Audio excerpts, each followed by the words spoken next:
রেসিপিতে আপনাদের সবাইকে জানাই অনেক অনেক স্বাগত। আশা করি আপনারা সবাই ভালো আছেন। তো আজকে আমি বানাবো কচুর শাক। তো কচুর শাক বানানোর জন্য কচু নিতে এসে গেছি। তো আপনাদেরকে আমি একটা জিনিস দেখাবো। কচুর মধ্যে দেখতে পাচ্ছেন এই লাল অংশ থাকে, এগুলি লাল অংশগুলি থাকে যে কচুর মধ্যে, এই কচুগুলি খেতে কচুগুলি চুলকায় না, কারণ যেগুলোর মধ্যে লাল অংশ থাকে না এইগুলি কচুর মধ্যে চুলকায়। তো আমি লাল অংশগুলো দেখে সবগুলি কচুগুলো আমি কেটে নেব। তো এখানে আমি একটা কচু গাছ থেকে কচু কেটে নিয়েছি। এইভাবে আমি সবগুলি কচু কেটে নেব। কেটে নেবার পরে আপনাদেরকে আমি দেখাচ্ছি। সবগুলি কচু তুলে নিয়েছি, আর কচুর উপরে যে অংশগুলি আমি সব ফেলে দিয়েছি। আর এখন আমি আটি বাঁধে নিয়েছি, আর এখন আমি ঘরে চলে যাব। নিয়ে আমি ঘরে এসে গেছি, আর এখন আমি 5 মিনিটে রোদের মধ্যে শুকিয়ে নেব। কচুটা নিয়ে নিয়েছি, কচুটাকে প্রথমে অর্ধেক করে নেব। তখন অর্ধেকটা ছুলে নেব।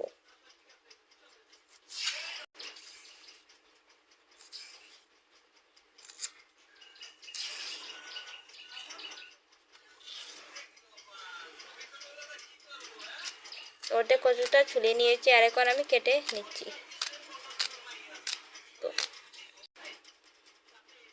তো সবগুলি এইভাবে সাইজ করে কেটে নিব। সবগুলি এই সাইজের সবগুলি কেটে নেব। তো সবগুলি কেটে নেওয়ার পরে আপনাদেরকে আমি দেখাচ্ছি। তো আমি কচুগুলো সব কেটে নিয়েছি, আর এখন আমি চলে যাব ফরাসি বিচিগুলো বাছতে। এগুলো আমি কেটে নিয়েছি, আর ফরাসি বিচি দিয়ে কচুর শাক বানাবো। তো এখানে নিয়ে নিয়েছি আমি ফরাসি বিচি। এখন আমি উনুনটা জ্বালিয়ে নেব। এর মধ্যে দিয়ে দিয়েছি আমি 1/2 চামচ লবণ দিয়ে আমি এখন নাড়তে থাকবো।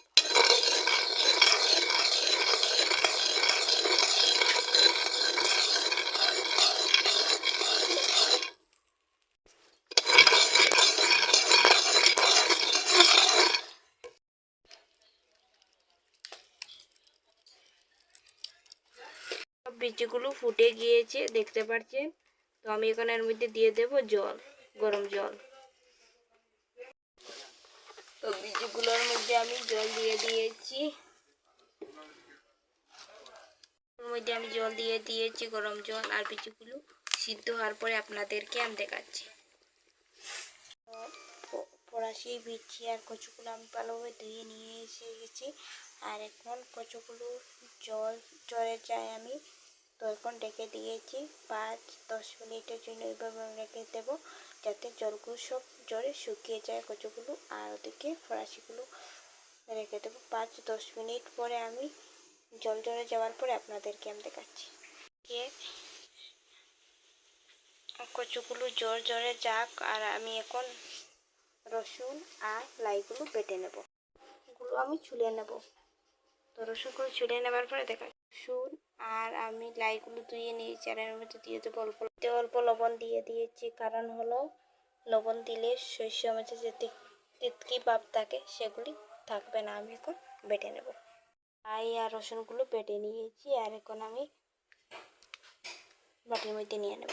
বাটির মধ্যে নিয়ে নিয়েছি, আর এখন আমি দেখে নেব কচুর জলগুলো ঝরেছে কি। গুলোর মধ্যে থেকে সব জল ঝরে আর কচুগুলো শুকিয়ে গেছে। কড়াইটা বসিয়ে দিয়েছি, কচুগুলো সিদ্ধ করে নেব। কচুগুলো আমি সিদ্ধ করার সময় কচুগুলোর মধ্যে একটুকু জল দেবো না, কারণ কচুগুলোর থেকে যে জল বের হবে সেই জলের মধ্যে কচুগুলো সিদ্ধ হবে। তাই আমি আর কচুর মধ্যে একটুকু জল দেবো না।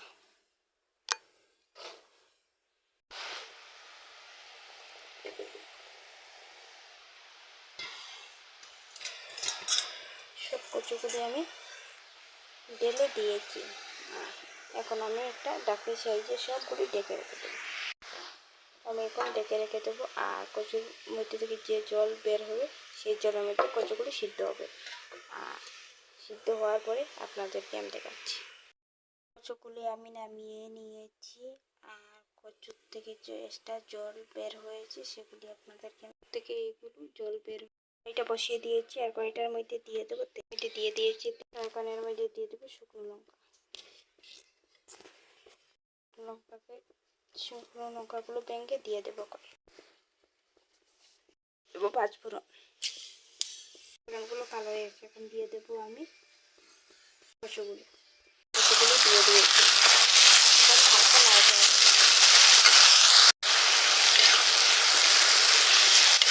হালকা নাড়াচাড়া করে নিয়েছি। এখন এর মধ্যে দিয়ে দেবো স্বাদ মতো লবণ দিয়ে দিয়েছি। এখন আবার হালকা নাড়াচাড়া করে নিয়েছি। এখন এর মধ্যে দিয়ে দেবো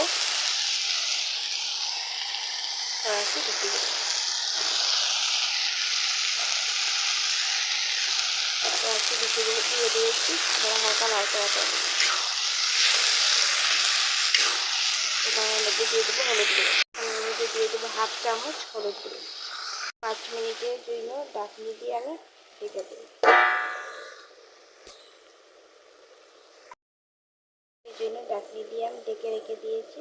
আর 5 মিনিট পরে দেখাচ্ছি। চলে আসলাম। এখন ঢাকনিটা সরিয়ে নেব।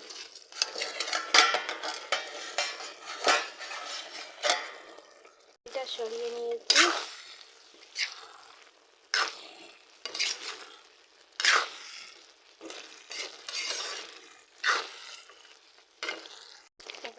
দিয়ে দেবো অল্প মরিচ গুঁড়া। আমি কচু শাকের মধ্যে বেশি মরিচ গুঁড়া দিলে খেতে ভালো লাগে না, তাই আমি অল্প দেবো। মরিচ গুঁড়া দিয়ে দিয়েছি আর আমি এখন ভালোভাবে মিশিয়ে নেব। মরিচ গুঁড়ার সাথে ভালোভাবে মিশিয়ে নিয়েছি। এখন লাই আর রসুন বাটা দিয়ে দেবো। রসুন আর লাই বাটার মধ্যে অল্প জল দিয়ে দিয়েছি। আর এখন আমি এখন দিয়ে দেবো রসুন আর লাই বাটা আমি দিয়ে দিয়েছি। মিশিয়ে দেবো।